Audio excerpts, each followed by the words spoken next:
This is Luca Perich, and you're listening to the Capes and Lunatics podcast.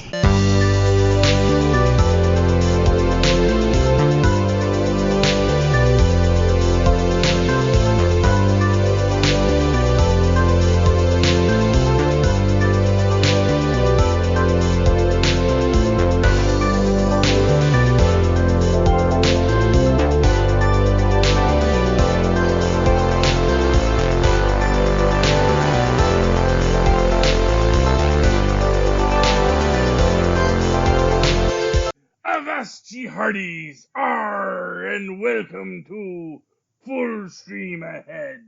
I'm your host, Charlie, the Professor Esser, and with me, as always, is me skinny rich friend. It's Mozz. Hey, Mozz, so glad to have you aboard. Welcome once again to Full Stream Ahead, Southgate Media, Capes and Lunatics' own streaming podcast about streaming shows. Tonight's episode, The Boys, Season 1, Episode 5. Good for the Soul. Okay, let's see here now. Our director this week is Stefan Schwartz. Oh, wait, sorry, didn't do our reading. Okay, The Boys head to the Believe Expo to follow a promising lead in their ongoing war against the Soup. There might be a homicidal infant, but you'll have to see for yourself. Our director is Stefan Schwartz, or Schwartz, I'm not sure. Our writing credits this week go to Anne Kofel, Anne Kofel Sanders gets our written by. Eric Kripke is our developed by. This is, of course, based on the fine comic books by Garth Ennis and Derek Robertson. Okay, let's see here. This is a sad and fun episode, and exciting, and all that in a bag of chips, to be honest. Let's see. A whole lot of characters start getting a bit more fleshed out here. A Yeah, whole lot more fleshed out. Yeah. Well, everyone gets their time to shine. There's no argument on that note. You know, when we're looking at it, we open up, of course, in Havana, where Pop Claw's hiding out. You know, smoking that wacky tobacco. Trying to calm down, unfortunate. And then A-Train, runs to her. And man, it's just so hard. Yeah. Well, I mean, it's like, once you do the deed, things are broken, and all you're doing is figuring out how you're going to fix the wound at this point. So she should have known that was the ploy. If she'd have just stuck to her gun and said, no, I don't know what you're talking about, he would have had to think about something else. Yeah. But the way he comes up, Stillwell is on board with this, and she gives in. It's you kind of like, I think we saw it coming. I think she honestly saw it coming too. Yeah, I mean, deep down inside, the way the narrative of the universe or life works, it keeps moving forward, and you can pretend to go with it, but deep down inside something else might be going on, And this situation, they both knew it was over. He just wanted her to admit it. Yeah, but at the same time, you hope, you believe in superheroes, you want to believe in fairy princess stories too, and that it could have been something more. But the minute, what I'll tell you is, the minute he asks, "Did you tell anyone else?" You're right. Yeah, she should have known. And then I think she should have known from when he said, Stillwell says we're okay now. I was like, come on, how do you buy that? Because it's what he's been saying he was going to do for a while. Yeah, but I mean, it's like when your dad says he's going to take you to the circus, and then one day he says, okay, today we really are going to the circus. You don't doubt him just because he's lied every other time. Yeah, but especially if you accidentally crashed his car the day before, and he's mad at you. Yeah. And then he comes in and says, hey, son, we're going to go hunting. Yeah, well, I don't know. I hope your father's not a homicidal. No. Yeah, I think I went overboard on that one. Yeah, I was doing like the little kid wants to go to the circus. I don't know why my brain went there, but Yeah, you're a little It's more because dark and cynical than me. yeah. Well, either way. Watching too much of the boys, obviously. Well, yeah, indeed. You got to mix it up with some Teen Titans Go. That's what it's all things in moderation. Yeah. Anyway, so back on subject. Back on subject. So he flashes as soon as she admits it, and she wakes up with I think it's like 8 needles in her arm. Yeah, well, she doesn't wake up. She just has 8 needles in her arm. Oh yeah. And not for nothing. That's not suspicious. Yeah, all at once. Yeah, it's like, even how did you do it? And you don't have the belt on your arm, so it's like it was. I mean, I guess maybe he's trying to show that she tried to see, but that's the thing, is like it won't even show his track marks, because A, if she has a healing factor, it's going to heal, and B, if it doesn't heal, it's going to just be like 8 intentional shots, which maybe looks like a suicide, which is probably what they rule it. Yeah, but I think the other side of that equation for him is that Vought really has a lot of pull, so they can just pay the cops. If the scene looks good enough for the cops to be able to spin the story believably that they want to have spun, then they will, if they're getting paid. Well, I think it's selling that she's in Havana. That's also true. Yeah. Yeah, that's the crux of that. But the deed is done, and he has to go report. Yeah, he goes to Homelander to tell him. Yeah. You know what I liked about this scene? Mm-hmm. The little routine that Homelander has of dealing with his cape before he sits down. Oh, yeah. And he does that repeatedly. Yes. Yeah, it's like a movement he's learned over the years. I thought that was a cool little touch. I thought it was really nice. You don't want to sit on the flag, Yeah, that's true. You see, he wanted the flag, but now he's got to be super careful when he sits on it, That's the moral of that story, Yeah. Yeah, but what I like about that is also Homelander calls him out about being hopped up on the V. Yeah. That he's like, no, dude, you're already super. You don't need to keep doing that. Yeah. And, of course, that's easy to say when you are Homelander, Yeah. But meanwhile, we got down at Believe Fest with Huey and the gang, sort of sneaking into, because they want to blackmail, of course, the Samaritan. Yeah. Who, I'm sorry, I gotta say, probably, we never see him utilize his powers in a offensive or even defensive way. I really gotta wonder, does he do any superheroism, or is it just like he just does the religious circuit, Wait, who are we talking about? The Samaritan, the guy, the stretchy guy with the arm. Oh, right. Because it's his charity, quote unquote. Right. That is which is how they're shipping the V across the country. Right. And I love that he almost gets spotted by the PR girl. Oh, Huey? Yeah. Well, again, assuming that the PR girl would even recognize him. Yeah. Because, no one recognizes that's Huey's superpower. He is the Invisible Man. Yeah. He just was never seen. He was never there. Yeah, I mean, what's her name? Ashley. Yeah, Ashley, man, and we'll see that next episode. Ashley, I just love the character, the actress who plays Ashley. Or is it Rick? No, it's Ashley, yeah. Ashley the PR girl, yeah. Ashley the PR girl. And she's great in everything she does, but she is so out of her league. And, I don't know if it's that the writers don't like this girl or this type of girl, but I don't know. I mean, I feel like when you put it that way, it seems like everybody in this situation everywhere is just skating by the skin of their teeth. Even Madeline, who seems to be in control, but you see so much of the duality of what she's like holding up and the facade she puts on. Yeah, it is.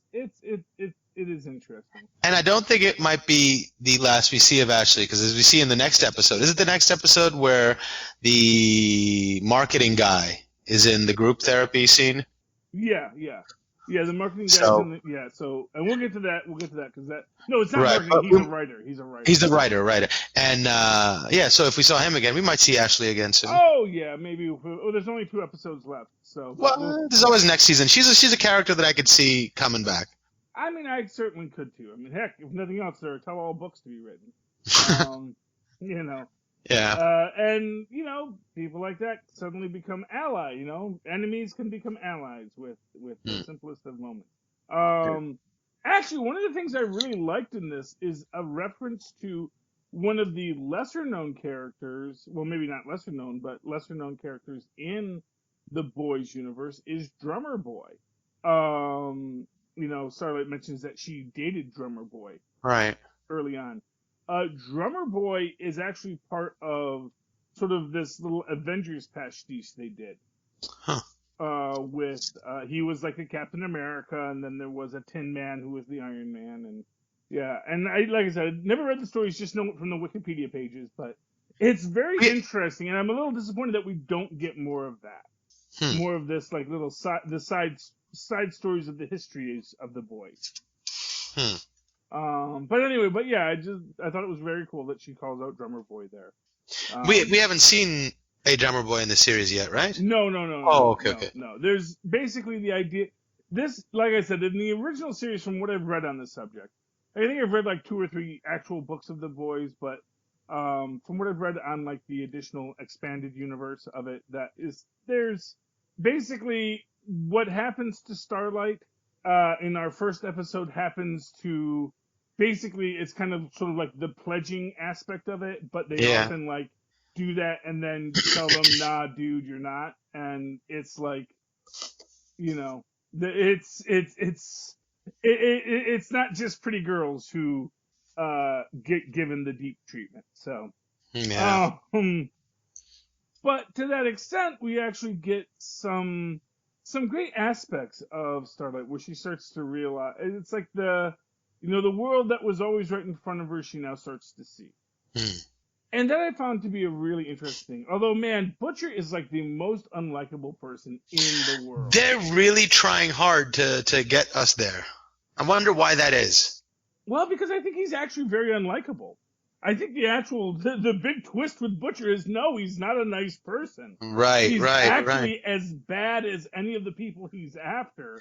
And it's almost like he goes and has these little conversations with people and brings it to a head and brings it to a point and drives a clear line between them by doing something or implying something. Because like they start off wanting you to identify with him, and slowly they make it really, really more and more uncomfortable and be like, yeah, that's okay.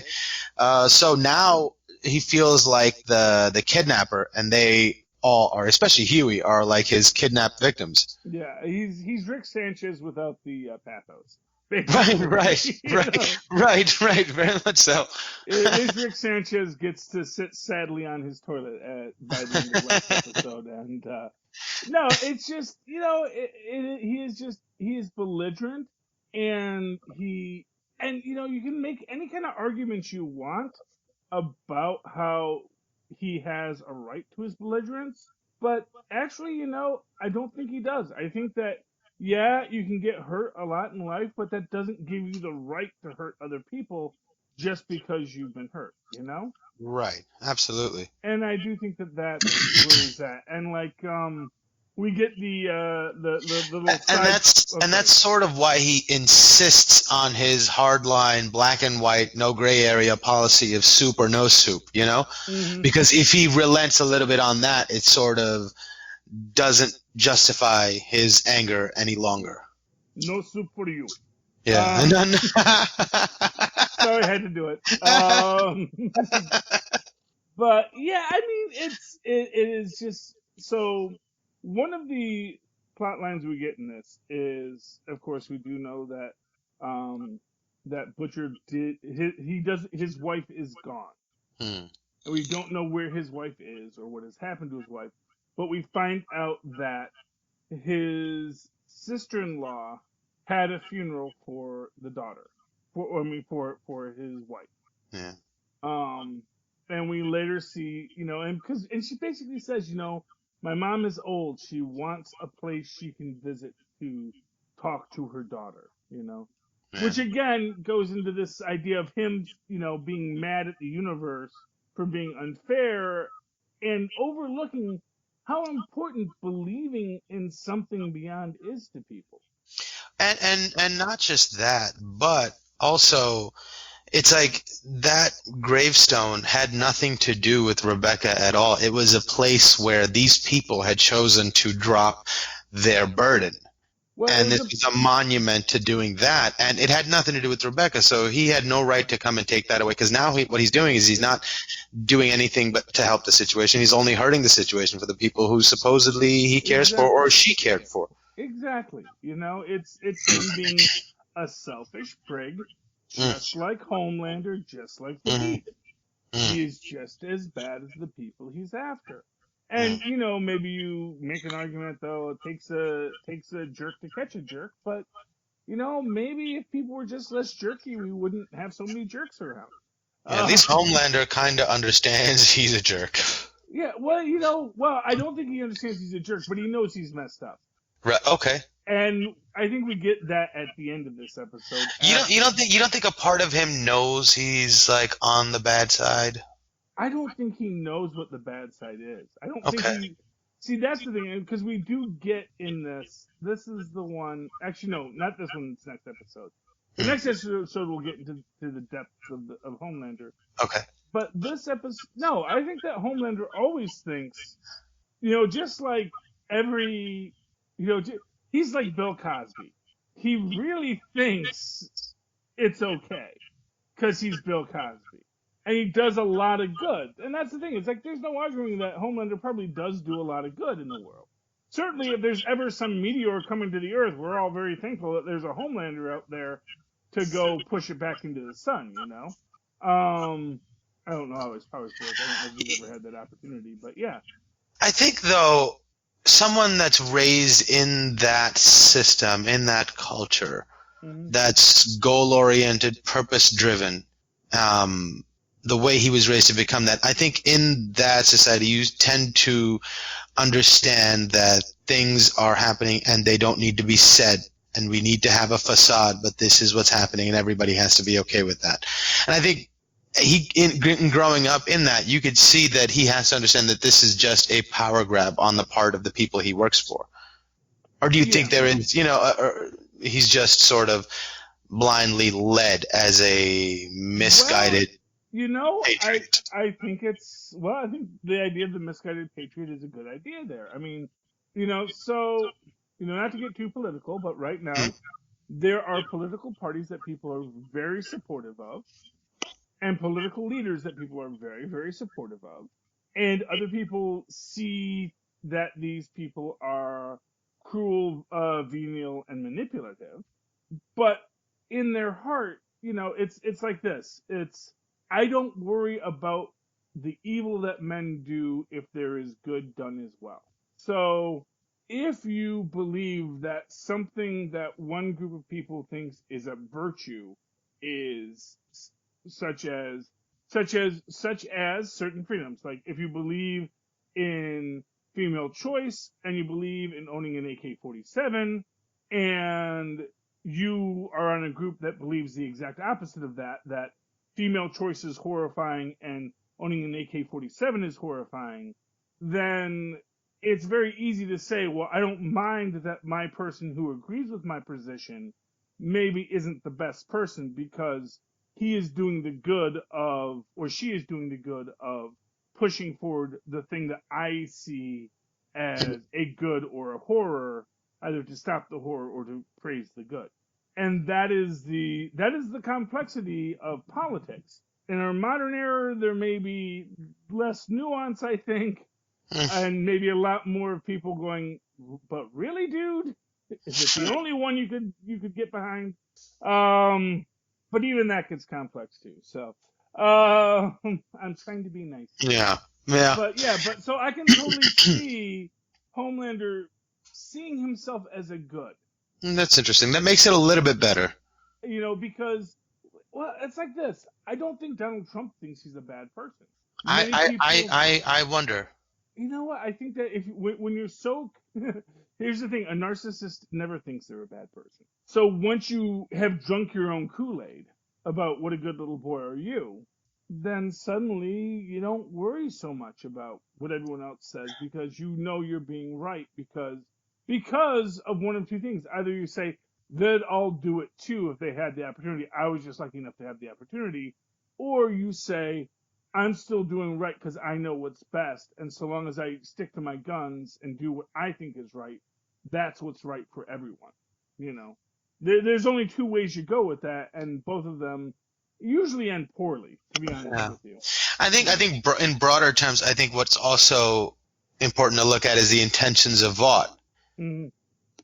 because that is his family. That's, how, Yeah, so yeah, and like I said, I Vaught's don't want to get intentions have to be his intentions, and what are Vaught's intentions? Are they, even 50% good? yeah, yeah. I don't want to get too much into that because that's stuff we'll talk about next episode. Right, right, Because next episode is the reality TV episode. right. Gotcha. But this episode and we're kind of bearing the lead here, is Frenchie gets burned. Mm, Got his mm. burn notice. Because he's the one guy that was on camera. Because as it turns out, in a callback to the first episode, funnily enough, A Train had a nanny cam to Mm, record their sex stuff. mm. Which is, this is going back to the start of the episode where he takes out the little thing and he puts it in to watch it, reliving the good times with his with Popclaw. And then all of a sudden it gets to the next time it became active, which is weird that it only records when she's having sex. That's a very I don't know what kind of AI you got in that nanny cam, but that's like I think you got a pervy AI in your nanny cam. That's all I'm gonna say there. I like a world where you can buy a pervy AI. Yeah, it's like as soon as it realizes I recognize intercourse. Now I will begin recording. You know, that's a drop for you, Phil.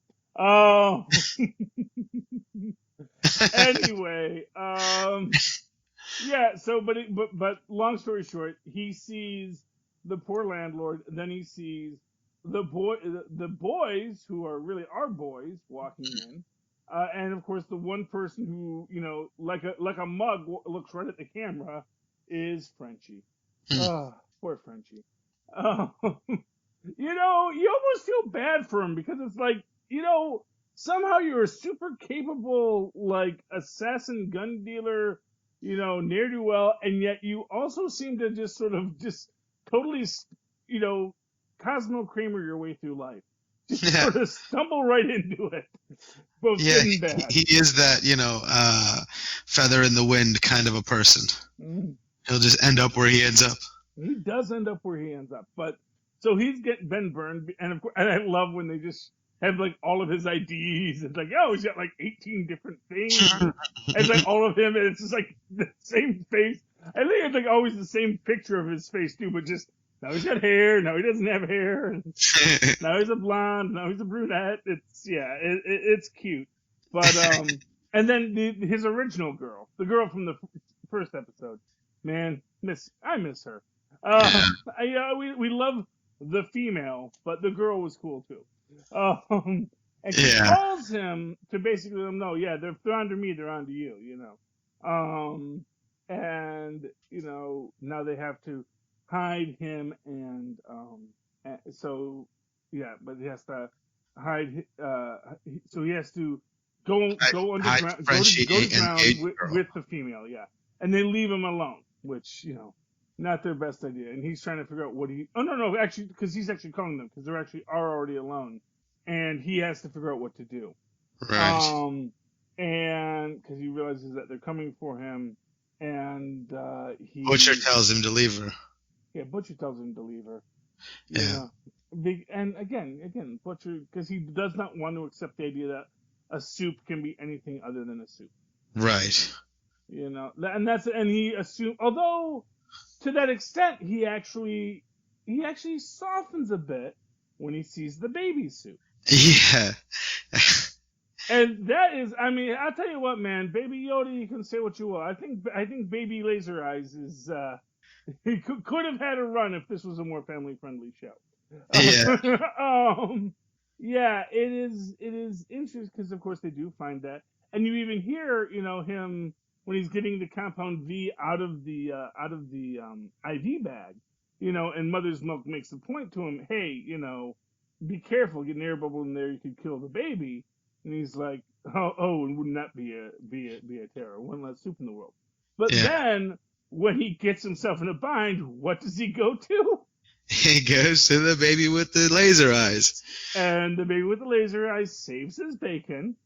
Right, and also, it's like, as he's leaving them, he's just like, and you be good, or else I'll have to come get you. He has this big smile on his face. Yeah, because he loves that baby. Yeah, how do you not, though? He is like Mando and Baby Yoda, honestly. Yeah. Came to kill it, but man, now he loves it. And actually, what's interesting about that whole scene is that is a callback to, okay, so just get a little graphic. In the original storyline, Uh-huh. there's not an ambiguity about his wife's death. And, that baby is from that scene. And I'll leave that there because we do want to still be a somewhat family show. So wait, they're saying that was maybe his baby in the original? No, it's not his baby, but in the original book, basically there's a baby with laser eyes that essentially was the baby that his wife was carrying. Oh, interesting. And that baby decided to show up early in a very unfortunate way. And that is, in the comic book, that's why he says he hates Homelander, because he knows it had to be Homelander because it had laser eye. So, laser eye baby is pretty, it's actually, yeah. So that is a really dark and disturbing reference if you've actually, then it's like, oh, of the few books of this I have read, that was one of them, and it is not a pleasant scene. And like I said, I don't know if that ever got changed in continuity, because like I say, when we get to the next episode on the subject, there's a little bit more ambiguity in this than I think that Butcher's willing to admit. But, and I really felt even the first time I read it, there's ambiguity here. He's making an assumption about that story that isn't necessarily in the text that we're being shown. Yeah, and even in his telling of the story to Huey, he doesn't mention how he came to that conclusion. Mm-hmm. And we'll get to that next episode. That is next episode.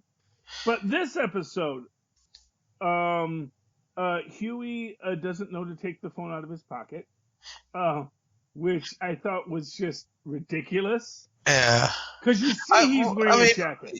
Yeah, but even right from the get-go, when Huey gets there, I love this scene because I love you get to see a lot of Homelander, and you're guessing like, does he know Huey? Does he know what's going on or who this person is? He spent a lot of attention on him, and I just love the acting right there. You don't know what he's thinking. You think he does, but he doesn't. And then when he dunks him, you're like, oh, there's something to that. Or he wasn't doing that to everybody.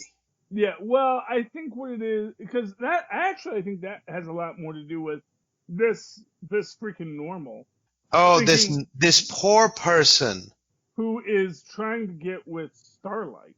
And honestly, I get the feeling he kind of feels like the Bull Moose. It's like there's a female in my group, which is maybe why they don't have a lot of females in the Seven. It's like maybe even less than it being an issue with the Deep. It's like, you know what? That guy has jealousy issues that are untamable. So, because he makes this point, it's like, wow, that's a lot for her to do for a guy she's known 2 weeks. Yeah. Got you a Diamond Club pass. Which, honestly, and the again, like I say, the lousiness of the whole thing was awful. Making him do that, making him ask her for that. Yeah. And I'm glad that they actually get a resolution at the end. But it bugged me that he had the phone in his pocket when he gets baptized. Yeah. You see he was wearing a jacket. You see he took the jacket off. And then he comes out of it, and he's still got it in his pocket. It's like, dude, It's a phone. My phone is super resilient. I like to buy LGs and Samsungs, which are like really, hard butt phones generally. Yeah. But even I know you can get they can get splashed. You can't dunk them. Yeah. You don't dunk your phone. And not for the period of time he was held under for. Yeah, and to be fair, he it gives him the chance to improv and to go Yeah. beyond just being that the Samaritan was in a man, which just suggests that he was the one who did. And hey, just as a point of order, he made a big assumption. He made a big bet that He sleeps with so many men that he would not remember his face. Well, no, not just no. That I think was a foregone conclusion. That he assumed that the Samaritan was a pitcher. Oh, I didn't even. Wow, interesting. See, it's not the 1940s where you're hooded justice and you have to be the pitcher. I I didn't even see that gamble. That's interesting. That's so interesting. I'm always keyed into these things. But it apparently paid off because and probably like a lot of people, he's just sometimes he pitches, sometimes he catches, sometimes he does a whole different thing, whatever the mood is, because it's whatever's happiest. And though again, like when he starts describing it and makes the assumption that parts of him are stretchy, that you don't have a guarantee of, but I guess he figures he played the odds. Played the odds that the soup was going to be a pitcher and that he was going to be stretchy all over. So, seemed like decent bets. Probably, and hey, if this had been a different world, maybe he could have gotten a job at Second City. But as it stands, he does apparently talk the guy into just basically ratting out all of Vought, which actually kind of shows an inherent flaw in Vaught's strategy. Because you have these people with superpowers who maybe at the end of the day have no real loyalty, except for the gravy train that they're on. And if they don't immediately see the association between their gravy train and Vaught's gravy train, then yeah, they're more than happy to derail it because, they'll derail it, It's not hard to, and not for nothing, he didn't even have like the image, so it's like, it's even a guess that he has the image, but I guess it helps the story that they got it and they found out, that's how they get to the hospital, yada, yada, yada, yada. But we get a nice scene with Milk and Huey again. I love how their conversations, he always leaves him with like a little jewel at the end. I love this one where he goes, yeah, you're like the Rain Man of effing people over. And he goes, ha ha ha, no, that's not a compliment. Yeah, well, that's so great. Yeah, I mean, yeah, it isn't a compliment. But I gotta say, just as a whole, the episode was really solid, really strong. Yeah. I liked it. Sorry, go ahead. I was gonna say I like that Huey and Starlight actually do reconcile at the end, and that Huey comes clean to her. Well, yeah, but it's like, but did he? Because it doesn't seem like that she knows anything going forward. But I thought, oh, this is going to be this big moment. It's like the two families coming together, and finding a way through one union to come together. I don't know, but I'll put it this way: he was as honest with her as he felt he could be. Yeah. And to be fair, he makes it clear that he was in trouble, that he exploited her for a reason, and I think really kind of almost says, yeah, we were blackmailing the Samaritan.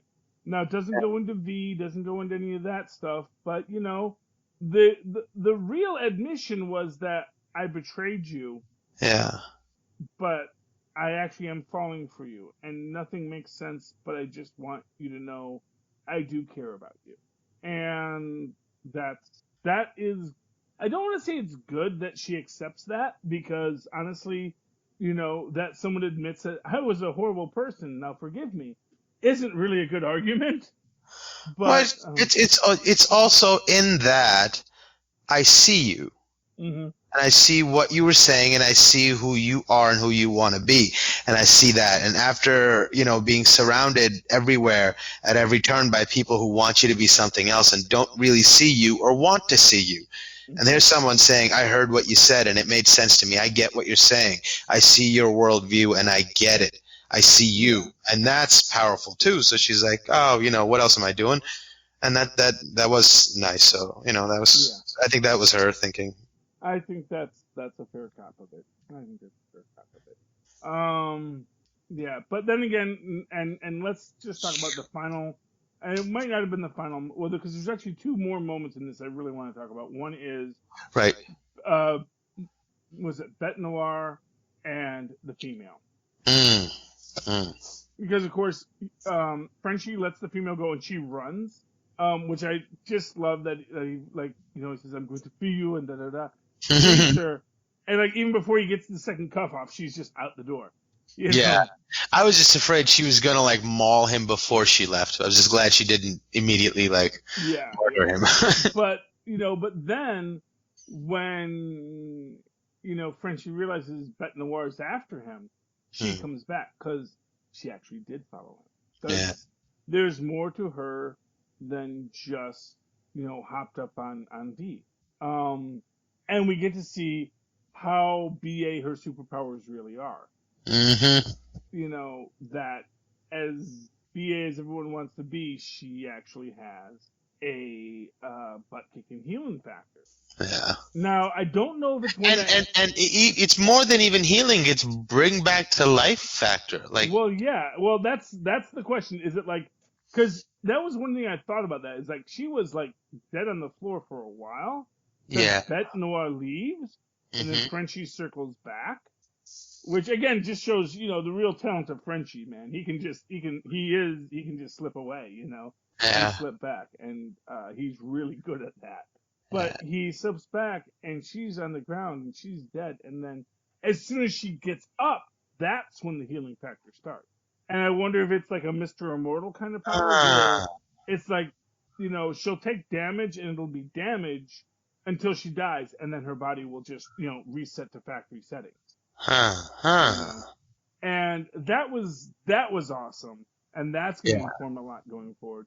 But then the other thing, and this is the thing that really messes it all up, is, of course, at the rally at the Belief Fest, Homelander does this whole fire and brimstone. I am God's right hand. Send me to kill the infidels, kind of thing. And when he comes back to what's her name, the Vought,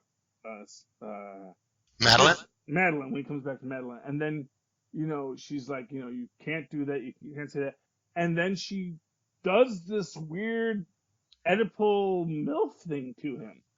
Yeah. That is super, super creepy and so works. I know. Where you get like, oh man, you need to be loved. You only had the wire mommy. You never had the plush mommy. You are the rhesus monkey who was damaged. And actually, literally, we see that next episode. But yes. Yeah. That was an intensity. My favorite thing about that, though, is when she's sitting there at her desk and he's staring at her through the wall, and she goes, "If you're gonna, I can see you." And he looks up and he just notices again. And she's like, I've always seen you. And that's such a great moment. Because if you carry over from the last conversation they have in the parking lot where she's taking the baby to the doctor, she turns around and she goes, we need boundaries. And she's like, firm. And she turns around and she's like, oh my God. And she had like this look like she was afraid on her face. And then you get to this moment and she completely, I love how she handles that whole situation, completely cuts his legs out from under him right before they're about to talk about a very important issue that they're going to have to come to an understanding about moving forward. And I love that moment. It was so brilliant. And you know what the difference between those two scenes are? She was holding her baby in the other one. And so that fear she's feeling, it's not for her. It's for her baby. Because she knows how jealous the Homelander is. Yeah. And with her baby not safe in that moment. Because there's nothing stopping him from being evil. And so that's what she was afraid of there, not Homelander. Homelander, she can handle.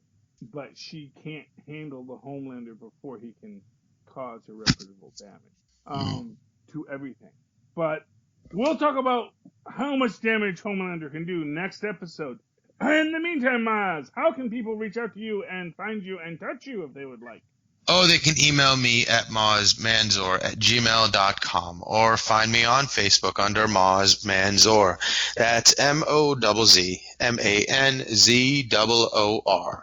And, of course, you can always write to me in that old-fashioned email way the way Mozz and Paz once said at superconnectivityblog@gmail.com. That's superconnectivityblog, all one word, at gmail.com. Of course, follow me on Twitter as I live tweet The Watchmen on HBO on Sundays at, 8 or 9 Eastern Time? I don't know, but I do it because it's great and I love it.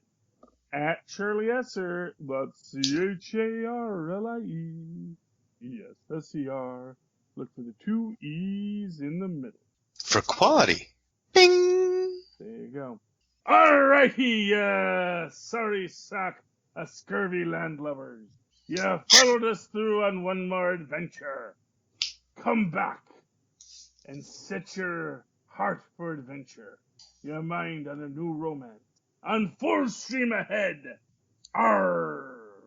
This episode of Capes and Lunatics is brought to you by Tweaked Audio. Get awesome headphones, go to tweakedaudio.com and use the coupon code Southgate to get 30% off, free shipping, and a lifetime warranty. Or you can get there through the link on our website, southgatemediagroup.com.